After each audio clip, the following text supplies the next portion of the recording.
Om Swastiastu. Assalamualaikum warahmatullahi wabarakatuh. Shalom, nama budaya. Salam kebajikan bagi kita semua dan salam harmoni. Yang terhormat kepada Ibu Ratna selaku dosen pengampu mata kuliah lintas prodi pembelajaran berdiferensiasi. Sebelumnya mohon izin Ibu saya untuk mempresentasikan modul pembelajaran yang sudah saya buat. Sebelum itu, izinkanlah saya untuk memperkenalkan diri terlebih dahulu. Perkenalkan, saya Nilusudani Intarayanti Utami dengan NIM 2313041013. Jadi sesuai dengan apa yang sudah Ibu tugaskan bahwa ditugaskan untuk membuat modul pembelajaran deep learning dengan strategi pembelajaran berdiferensiasi tepatnya pada fase F. Jadi, di sini saya mengambil topik sistem peredaran darah pada manusia, yaitu pada kelas 11 semester ganjil. Dengan alokasi waktu itu 2 jam pelajaran. Namun sebelum itu terdapat identitas dari peserta didiknya, di mana sudah saya cantumkan terkait pengetahuan awal yang harus sudah diketahui oleh peserta didik, seperti peserta didik itu telah mengenal organ jantung sebagai pompa darah, dan lain sebagainya. Kemudian karena ini saya gunakan pembelajaran berdiferensiasi, juga terdapat minat belajar dari siswanya. Jadi nanti siswanya itu akan dikelompokkan terlebih dahulu terhadap gaya belajarnya, baik dari visual, auditori, serta kinestetik. Kemudian juga kebutuhan belajar seperti apa yang seharusnya ada dalam pembelajaran mendalam itu adalah meaningful learning, di mana di mana ini itu lebih ke mengaitkan materi dengan pengalaman nyata, seperti yang saya ambil sistem peredaran darah, di mana saya kaitkan dengan pengalaman siswa dalam kehidupan seperti melakukan olahraga. Kenapa ya setelah melakukan olahraga jantung kita bisa berdetak lebih kencang? Jadi saya mengaitkan hal tersebut ke pengalaman nyata. Kemudian dalam joyful learning, di mana pembelajaran dilakukan melalui media visual, audio, dan aktivitas praktik sederhana. Jadi karena ini menekankan ke pembelajaran berdiferensiasi, lebih tepatnya berdiferensiasi proses berbasis gaya belajar, jadi nanti akan disediakan media pembelajaran baik dari visual, audio, maupun kinestetik. Kemudian yang terakhir itu adalah dalam meaningful learning. Jadi setelah pembelajaran ini, didik itu diharapkan untuk mereka paham dalam menjaga kesehatan dari sistem peredaran darah melalui refleksi dan juga diskusi. Kemudian terdapat dimensi profil dari pembelajaran mendalam. Seperti yang sudah diketahui bahwa pembelajaran mendalam atau deep learning itu terdapat 8 dimensi, ada keimanan, kemudian ada kewargaan, penalaran kritis, kolaborasi, kemandirian, dapat juga kesehatan, dan juga komunikasi. Namun yang saya implementasikan dalam modul pembelajaran ini, itu hanya terdiri dari 6 dimensi yang saya ambil karena menurut saya itulah yang relevan dengan materi yang akan saya berikan. Selanjutnya untuk capaian pembelajaran, di mana ini juga sudah saya sesuaikan dengan capaian pembelajaran terbaru karena saya mengambil terkait dengan struktur organ. Jadi capaian pembelajaran dalam modul pembelajaran ini itu adalah menganalisis keterkaitan struktur organ pada sistem organ dengan fungsinya serta kelainan dan atau gangguan yang muncul pada sistem organ tersebut. Nah, di mana dari capaian pembelajaran tersebut diharapkan terdapat lintas disiplin ilmu. Jadi, peserta didik tidak hanya memahami secara konsep ilmiah saja, namun di sini peserta didik juga diharapkan untuk dapat membangun dan menanamkan sikap-sikap seperti nilai gotong royong, kerjasama kelompok, di mana peserta didik itu saling berbagi peran serta bekerja sama dalam mengelola hasil pengamatannya nanti. Kemudian dari capaian pembelajaran, saya turunkan menjadi tujuan pembelajaran yang harus dicapai oleh peserta didik dalam pembelajaran tersebut. Di mana untuk tujuan pembelajarannya, itu yang pertama, peserta didik itu mampu menganalisis keterkaitan antara struktur dan juga fungsi organ sistem peredaran darah pada manusia, di mana dalam memproses stimulus internal dan eksternal berupa aktivitas dan kebutuhan tubuh secara logis melalui pembelajaran berdiferensiasi proses sesuai dengan gaya belajarnya. Kemudian untuk tujuan pembelajaran yang kedua, peserta didik mampu menganalisis gangguan pada sistem peredaran darah manusia serta kaitannya dengan perubahan struktur dan fungsi organ dalam mempengaruhi respon tubuh secara cepat melalui analisis kasus dan juga diskusi kelompok. Jadi tujuan pembelajaran ini sudah saya sesuaikan dengan prinsip tujuan pembelajaran ABCD. Kemudian terdapat pendekatannya yaitu pembelajaran mendalam atau deep learning dengan model pembelajaran yang akan saya gunakan yaitu problem based learning atau PBL dengan strategi pembelajaran berdiferensiasi seperti yang sudah saya sebutkan tadi, berdiferensiasi proses berbasis gaya belajar. Nah, untuk metode pembelajarannya mungkin nanti akan saya menjelaskan sedikit materi, kemudian nanti peserta didiknya akan menganalisis, tanya jawab, diskusi dan juga penugasan serta presentasi. Jadi nanti akan diberikan penugasan dalam bentuk LKPD. Untuk lingkungan belajarnya yang pasti itu adalah ruang kelas, kemudian lingkungan sekolah dan juga media digital Google Sites yang sudah saya buat sebelumnya. Dimana untuk karena modul yang saya buat ini itu lebih menekankan ke pemanfaatan digital dengan menggunakan media pembelajaran Google Sites, kemudian kita menggunakan LKPD yang harus dianalisis oleh peserta didik. Nah, untuk langkah-langkah pembelajarannya seperti biasa itu terdapat pendahuluan dengan alokasi waktu 15 menit. Jadi seperti biasa guru akan mengucapkan salam, kemudian membuka pembelajaran dan mengecek kehadiran dari siswanya. Jadi di mana guru nantinya akan pada kegiatan pendahuluan ini guru akan mengajak siswa untuk mengamati video tentang detak jantung, di mana ini tuh akan diterapkannya joyful learning di sini. Kemudian selanjutnya guru dapat menyampaikan pertanyaan pematik di pendahuluan untuk menggali pengetahuan awal dan melatih penalaran kritis peserta didik sebelum kita masuk ke tujuan pembelajarannya seperti pertanyaan dasar. Nanti di kegiatan pendahuluan ini guru itu akan memberikan asesmen diagnostik terlebih dahulu untuk mengetes kesiapan belajar dari siswanya. Selain itu juga asesmen diagnostik di awal itu diberikan untuk memetakan gaya belajar dari siswanya, baik apakah siswa tersebut memiliki gaya belajar visual, auditory, atau kinestetik. Kemudian selanjutnya nanti guru akan membuat kelompok terkait dengan pengisian Google Form tersebut. Seperti itu. Jadi guru mencatat dan menggunakan informasi yang diperoleh dari asesmen gaya belajar, pertanyaan tematik, dan kuis awal untuk memetakan kesiapan belajar peserta didik sebagai dasar pelaksanaan pembelajaran berdiferensiasi proses. Nah, setelah itu guru menyampaikan dulu materi yang akan dipelajari, yaitu sistem peredaran darah, dan guru akan menyampaikan tujuan dari pembelajaran.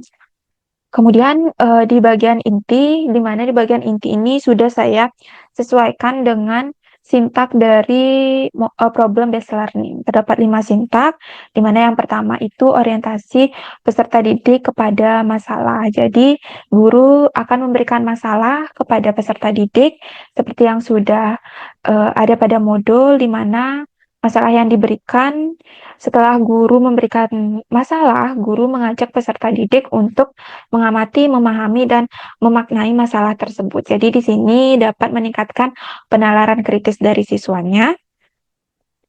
Kemudian untuk sintak yang kedua yaitu mengorganisir peserta didik untuk belajar.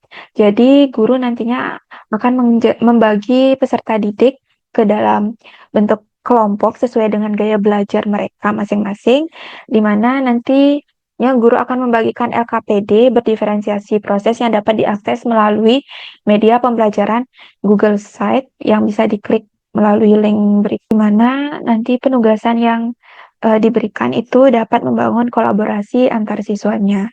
Jadi karena ini berbasis dengan gaya belajar, jadi untuk visualnya saya sediakan gambar-gambar atau diagram terkait dengan struktur jantung dan juga alur peredaran darah sesuai dengan konsep pembelajaran sesuai dengan konsep gaya belajar visual. Kemudian untuk auditorinya saya sudah siapkan yaitu video atau podcast tentang bagaimana mekanisme kerja sistem peredaran darah, dan untuk kinestetiknya itu akan dilakukan pengukuran denyut nadi sebelum dan sesudah aktivitas. Kemudian untuk sintak yang ketiga yaitu membimbing penyelidikan individu dan juga kelompok. Jadi peserta didik itu melakukan analisis melalui LKPD masing-masing. Jadi diharapkan di sini di membimbing penyelidikan individu dan kelompok, pastinya guru akan membimbing diskusi dari kelompok untuk mengarahkan diskusi tersebut agar tidak terjadi penyimpangan terhadap tujuan dari pembelajaran. Jadi nanti juga peserta didik diberikan kesempatan untuk bertanya jika menemukan kesulitan atau tentang hal-hal yang belum dipahami. Kemudian untuk sintak yang keempat itu mengembangkan dan menyajikan hasil karya.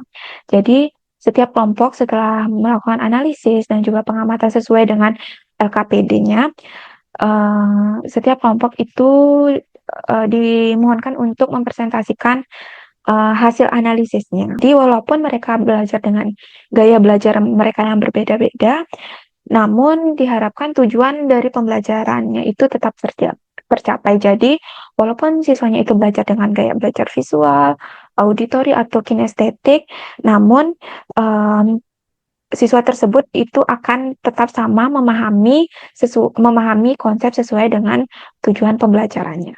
Seperti itu. Kemudian untuk sintak yang kelima itu adalah menganalisis dan mengevaluasi proses pemecahan masalah. Jadi, guru dan peserta didik nantinya itu akan membandingkan hasil analisis antara kelompok dengan gaya belajar yang berbeda-beda, serta mengevaluasi solusi terhadap masalah tersebut. Nah, setelah semua kelompok mendapatkan giliran presentasi, guru itu pastinya akan memberikan penguatan materi dan juga klarifikasi dari hasil presentasi. Kemudian ada kegiatan penutupnya, jadi peserta didik itu dibimbing oleh guru untuk membuat kesimpulan tentang pembelajaran yang telah dilakukan. Setelah pembelajaran selesai, pastinya untuk mengukur pemahaman dari peserta didik, itu akan disiapkan asesmen. Jadi nanti ada 5 soal uraian yang harus dijawab oleh peserta didik untuk mengukur apakah tujuan dari pembelajaran tersebut sudah dicapai, seperti itu. Di mana asesmen yang akan dikerjakan itu adalah asesmen formatif yang nantinya akan diberikan oleh guru, dan peserta didik itu akan mengumpulkan hasil jawabannya kepada guru. Jika sudah jelas dan tidak ada yang ditanyakan lagi, guru dapat menutup pembelajaran di hari ini dengan doa untuk asesmen pembelajaran. Untuk asesmen pembelajaran, itu saya gunakan asesmen diagnostik seperti yang sudah saya jelaskan tadi, asesmen diagnostik di awal pembelajaran untuk mengukur kesiapan dari siswanya, serta juga asesmen diagnostik digunakan untuk pemetaan gaya belajar dari siswanya. Jadi untuk untuk mengukur kesiapan pembelajarannya, jadi saya gunakan jenis lisan saja. Itu. Kemudian untuk asesmen formatifnya itu ada sikap, keterampilan, dan juga pengetahuan. Jadi ini untuk refleksi dari peserta didik yang harus dijawab nanti, dan juga ini terdapat refleksi dari pendidik supaya nanti guru juga dapat mengukur sejauh mana metode pembelajaran yang diterapkan itu dapat mencapai tujuan. Terdapat juga lampiran, di mana ini terdapat lampiran media pembelajaran. Ini media pembelajaran Google Site yang sudah saya siapkan, di mana nanti siswanya langsung klik saja sesuai dengan gaya belajar mereka. Saya siapkan asesmennya, jadi nanti siswanya itu akan langsung menjawab asesmen penilaiannya, dan juga akan langsung menjawab refleksi pembelajarannya. Nah, untuk LKPD-nya sudah saya cantumkan di masing-masing gaya belajar tersebut. Kemudian ada instrumen asesmen formatif, yaitu yang pertama ada penilaian sikap. Jadi sesuai dengan dimensi profil lulusan deep learning atau pembelajaran mendalam itu saya ambil beriman, bertakwa, penalaran kritis, kolaborasi, kemandirian, dan komunikasi. Jadi nanti akan diberikan skor dengan rubrik penilaian. Jadi sudah ada rubrik penilaian yang nanti akan digunakan untuk menilai asesmen formatif pada sikap, di mana nanti untuk nilainya perolehan skor itu akan dibagi dengan skor maksimal lalu dikalikan dengan 100. Kemudian ada penilaian keterampilan. Jadi untuk penilaian keterampilan ini itu instrumen penilaian keterampilan itu saat kegiatan pembelajaran, baik itu dari kerjasama kelompok, kemudian keaktifan berdiskusi, kemudian penugasan materinya bagaimana, penyampaian serta sikap saat presentasi. Untuk rubrik penilaiannya juga sudah dibuatkan di sini dari 3. Kemudian selanjutnya ada penilaian pengetahuan. Jadi untuk penilaian pengetahuan ini, saya menggunakan bentuk tes uraian. Itu terdiri dari 5 soal, sudah saya sesuaikan dengan indikatornya, yaitu menganalisis. Karena untuk fase S itu sampai di menganalisis atau C4. Jadi ada 5 soal yang akan saya berikan, di mana 5 soal ini itu sudah dihubungkan dengan tujuan pembelajaran. Jadi dari asesmen ini, saya nantinya dapat menilai apakah tujuan pembelajaran yang diberikan itu sudah dapat tercapai dan apakah siswa tersebut itu sudah dapat mencapai tujuan dari pembelajaran dan apakah sudah dapat memahami materi dengan baik.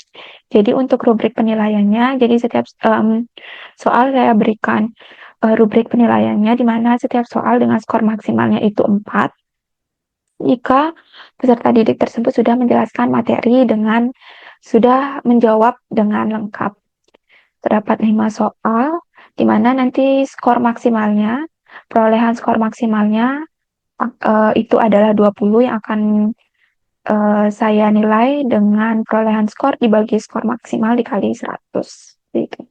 Nah, kemudian di sini juga saya melampirkan lembar kerja dari peserta didik. Jadi karena peserta didik belajar dengan gaya belajar yang berbeda-beda, jadi di mana di sini juga terdapat tujuan dari pengerjaan LKPD ini. Kemudian terdapat petunjuk pengerjaan dari LKPD, di mana nanti siswanya itu akan belajar dengan gaya belajar mereka masing-masing.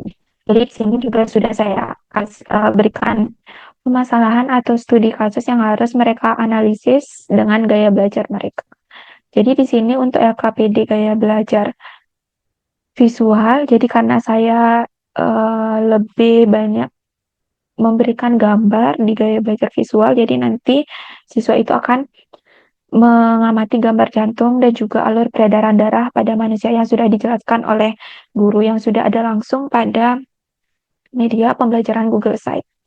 Kemudian untuk ringkasan studi kasusnya dan hasil analisisnya bisa langsung ditulis di LKPD tersebut. Nah, kemudian ada gaya belajar auditori juga sama, itu menganalisisnya juga sama, namun untuk petunjuk kegiatannya yang berbeda karena ini itu adalah auditori, pastinya siswa akan lebih banyak menyimak podcast. Jadi sudah saya siapkan juga podcast yang berkaitan dengan mekanisme kerja dari sistem peredaran darah. Untuk pertanyaan analisisnya itu sama dari ketiga gaya belajar. Kemudian untuk gaya belajar kinestetik juga untuk petunjuk kegiatannya karena gaya belajar kinestetik itu lebih cenderung untuk melakukan aktivitas. Jadi saya menggunakan aktivitas dengan pengukuran denyut nadi sebelum dan sesudah aktivitas agar mereka mengetahui bagaimana peredaran darah pada tubuh manusia bekerja. Selain itu juga bisa dikaitkan dengan permasalahan yang sudah saya berikan. Jadi mungkin itu presentasi modul pembelajaran yang dapat saya sampaikan, di mana saya harapkan modul pembelajaran yang sudah saya buat ini dapat diimplementasikan dengan baik nantinya, dan juga siswanya nantinya akan dapat memahami materi dengan mudah, di mana saya membuat ini juga untuk memenuhi kebutuhan belajar dari siswanya. Jadi sesuai dengan konsep pembelajaran berdiferensiasi, jadi siswanya dapat mengakses gaya belajar mereka, baik visual, auditori, maupun kinestetik. Sekian Ibu yang dapat saya presentasikan dari modul pembelajaran saya. Untuk akhir kata, saya mohon maaf jika terdapat kesalahan, baik disengaja maupun tidak disengaja. Saya tutup dengan para mesanti. Om Santi, Santi, Santi, Om.